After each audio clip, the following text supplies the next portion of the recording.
دەست لە کارکێشانەوەی پەرلەمانتارەکانی ڕوتی سەدر پێشاتی نوێ دەخاتە نێو گۆڕەپانی سیاسی عێراقەوە کاردانەوەکان زۆرن سەبارەت بەم بابەتە لە ناوخۆ لە دەرەوەی عێراقیش ئایا عێراق لە بەردەم چه ئەگەرێکی دیکەدا دەبێت بۆ پێکەنانی حکوومەتی داهاتوو و هەروەها کاردانەوەی لایەنەکان بە شش شێوازێک دەبێت زیاتر قسە دەکەم سەبارەت بە داهاتووی پرۆسی سیاسی لە عێراق بەگشتی بەڕێز محەممەد حەسەن سەعادی شارەزا لە کاروباری عێراق لە بەغداوە لەگەڵم دەبێت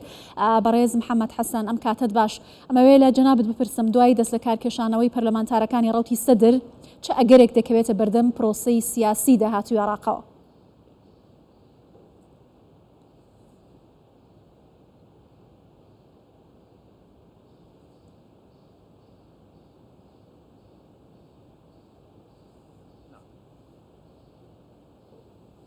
بسم الله الرحمن الرحيم.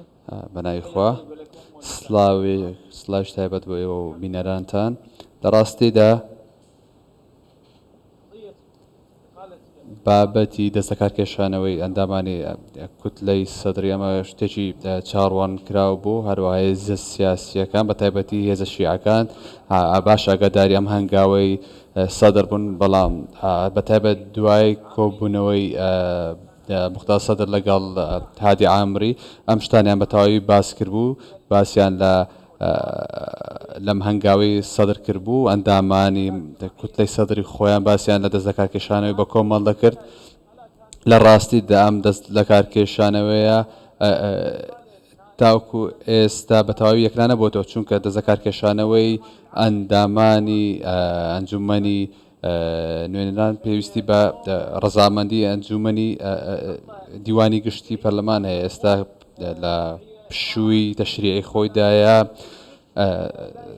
تاوکو ئێستا بە تەواوی یەکلان نەبووەتەوە چونکە پێویستی بە ڕەزامەندی دیکە و دەبێت بڕیارێکی دیوانی دەربچێت بۆ هەر ئەندامێکی پەرلەمان دەبێت ئەندامی جێگرەوەش ئەندامی بەشداری لە کۆبنەوە بکات و ئەمە بە تەواوی ڕوون بکرێتەوە کە شوێنی چێ دەگرێتەوە هەر بۆ ئەم جۆرە دەست لە کارکێشانەوەیە بە تەواوی جێبەجێ ناکرێت و پێشتر ئەم حاڵەتانەمان بینیوە لە ڕوتی سەدر بەردەوام ئەم کارانەی کردووە ئێستا سیناریۆیەکان چەندی سیناریۆی لەبەردەستدایە کوتلەی سەدری لە سەر هەمویانە سێ بژاردە هەیە سێ سیناریۆ هەیە یەکەمیان بەڕێز موختەدا سەدر پەنا بۆ شەقام ببات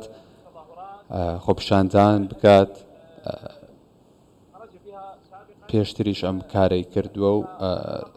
دەتوانێت بەم شێوە فشار لەسەر حکوومەت و لایەنە سیاسەکان دروست بکات ڕەنگە پەنا بۆ ئەم بژاردێ بدات و پەنا بۆ شەقامی عێراقی ببات بە تایبەت کە ئێستا هاوینە و کێشەی خزمەتگوزاری زۆرە کارەبا دەپچڕێت هەروەها چەندین فایلی دیکە هەیە کە ڕەنگە ڕوتی سەدر بەکاری بهێنێت لە دژی لایەنە سیاسەکان بە تەواوەتی چوارچێوەی هەماهەنگی ئەمە سیناریۆیەکەمە سیناریۆی دووەم ڕەنگە ڕوتی سەدر پەنا بباتە بەر فشار خستنە سەر چوارچێوەی هەماهەنگی بەمەش بە شێوەیەک بێت وایان لێ بکات ببنە ئۆپۆزیسیۆن یاخۆت پەنا بۆ هەڵبژاردننی پێشوەختە ببات جارێکیکە هەڵبژاردن بکرێتەوە ئەمەش بابەتێکە ڕەنگەوە بکات حکوومەتی کازمی درێژ ببێتەوە چەمەنەکەی بەمەش دەگەڕێنەوە چوارگۆشەی یەکەم ئاویش هیچ پێشکەوتنێک لە پرۆسی سیاسی بەڵێ ئامانجەکانی سەدر هەرچی بن ئایا ئەم سناریۆیانەیە ئێستا بەڕێزت باست کرد تەنیا کارتێکی فشارە لەلایەن موختەدا سەدرەوە بۆ ئەوەی کە حکوومەتی زۆرینەی نیشتیمانی پێک بێنێت وەکو خۆی پێشتر وتبووی بوون بە ئۆپۆزیسیۆن باشترە لە بەشداری حکوومەتێکی تەوافقی کە شکست خواردووە وەکو دەسەڵاتەکانی پێشوو ئایا ئەمە ئەتوانێت تەنیا کارتێکی فشار بێت؟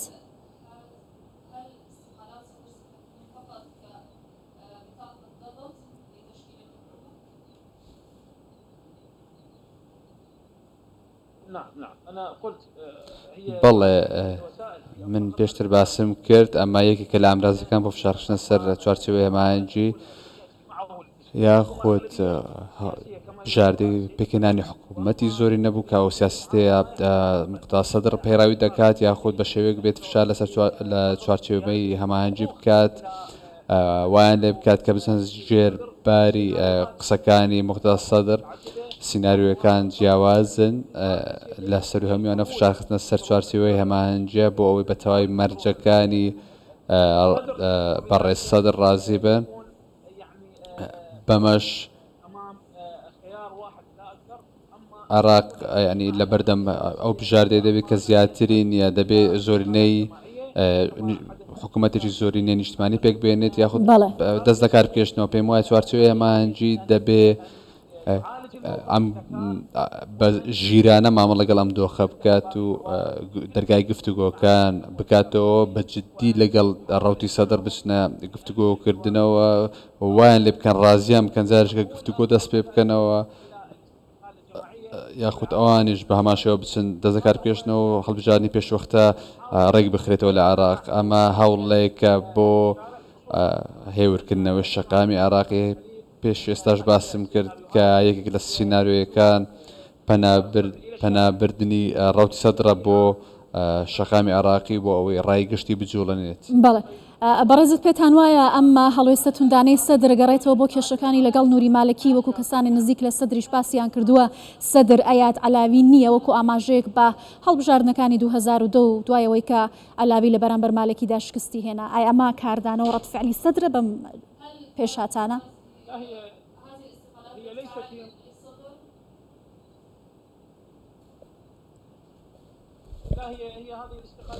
ئەم دەست لە کار کێشانەوەک پێشتر باسم کرد ئەمە فشارە بۆ سەرهات چوارچێوەی هەماهەنگی بۆ ئەوەی بە مەرجەکانی ڕازی بێت بۆ ئەوەی بەشێک لە چوارچێوەی هەماهەنگی لەگەڵ خۆی ببات بۆ پێکێنانی حکوومەتی زۆرینەی نیشتیمانی چوارچێوەی هەماهەنگی متمانە و یاخود بڕوای بەم بژاردنەیە دەوێت تەواوی هێزەکانی نێو چوارچێوەی هەماهەنگی بەشداری تێدا بکەن بەشداری لەو حکوومەتە بوون کە موختار سەدر کاری بۆ دەکات نابێ هیچ لایەنێک لەسەر حسابی لایەنێکی دیکە بەشداری لە ئەو حکوومەتە بکات کە ئێستا هەوڵی بۆ دەدەن چوارچێوەی هەماهەنگی دەوێت تەواوی ئەندامانی بەشدار بن تاوی هێزەکان بەشدار بن بەڵام ڕەوتی سەدر دژی ئەم بژاردەیە دەوێت بەشێک لە چوارچێوەی هەماهەنگی لەگەڵ خۆی ببات بۆ حکوومەت پێک بێنێت و حکوومەتی زۆرینەی سیاسی پێک بێنێت و خۆی سەرکردای دەکات و هەر خۆی سەرکۆزیران دەستی شام بکات کە پێشتر جعفەر سەدر کاندید کرابوو بۆ پۆستار بۆیە ئەم دەست لە کارکێشانەوە بە کۆمەڵایەکێکە لە ئەمرازانەی کە موختار سەدر بەکاردێن بۆی فشار بخاتە سەر چوارچێوەی هەماهەنگی و ئەمە هەنگاوێکی تەکتیکیە تەواوی لایەنەکان باش دەزانن ئەوە بەنیازی چییە ئەو پەرلەمانتارانەی دەستیان لە کارکێشاوەتەوە تاوەکو ئێستاش بە تەواوی پەسەند نەکراوە دەبێ بەرگارێکی دیوانی بۆ هەر پەرلەمانتارێکی دەست لە کارکێشاوە پێشکەش بکرێت و پەرلەمانتاری جێگرەوەش ئامادە بێت بۆ ئەوەی بەشێکی دەستوری بکرێت کاروبارەکە لەبەرەوەی ئێستا ئێمە لە پشووی تەشریعیداین ئەمە ڕێک نابێت و پەسەند ناکرێت و مانگێکی دیکە اینجا کاروبارەکە ڕێک دەخرێتەوە ئێستا موختار سەدر جارێکە وادەیەکی بە چوارچێوەی هەماهەنگی داوە بۆ ئەوەی جارێکە بیر بکەنەوە و کۆبوونەوە و گفتوگۆی زیاتر دەست پێ بکەن. باشە بەردەوام و بڕیارانەی کە لە حەنانەوە دەردەچێت زۆرترین کاریگەری لەسەر شەقامی سیاسی عێراق دەبێت ئەگەر ئەم بڕیارەی سەدر وەکو خۆی جێبەجێ بکرێت بە دەست لە کارکێشانەوەی پەرلەمانتارەکانی پێتان وایە چی لە بارودۆخی سیاسی عێراق دەگۆڕێت؟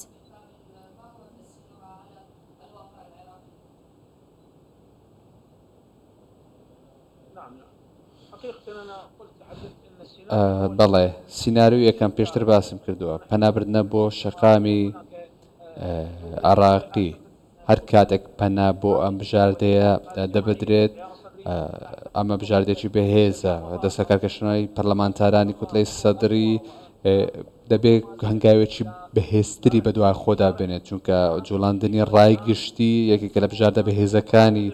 بەڕێز موختار سەدر و ئاستەنگ بۆ پرۆسەی سیاسی دروست دەکات و پەیامێکە بۆ ئەوانەی کە نایەوێت حکوومەت پێک بێت و پرۆسەی سیاسی لە عێراق پەک بکەوێت ماوەیەک بە لە ئێستا ڕەوتی سەدر ماوەیەکی کەم بوو خۆی ئامادە کرد بۆ ئەم بژاردانە ئەم هەنگاوە دەمێکە لەلایەن خۆیانەوە دیراسا دەکرێت لە ڕووی ڕێخستنەوە لە ڕووی میدیاییەوە کاری باشیان بۆ کردەوە ڕێخستنەکانی هەمووی خراون تا حاڵەتی ئامادە باشی لایەنگرانی سەدر ئامادەن چونکە دەمێکە پلانی بۆ داڕژرا و ڕەنگە لە ماوەیەکی نزیکدا ئەم بژاردەیە ببینین و خۆپیشاندان دەست پێ بکەن هاوشێوەی جارانی پێشوو وەک خۆپیشاندانێتی شرین ڕەنگە بە ناوی دیکە بێت ئەم جارە. بەڵێ بەڕێز محەممەد حەسەن سعدی شارەزا لە کاروباری عێراق زۆر سپاس لە بەغداوە لەگەڵمان بووی.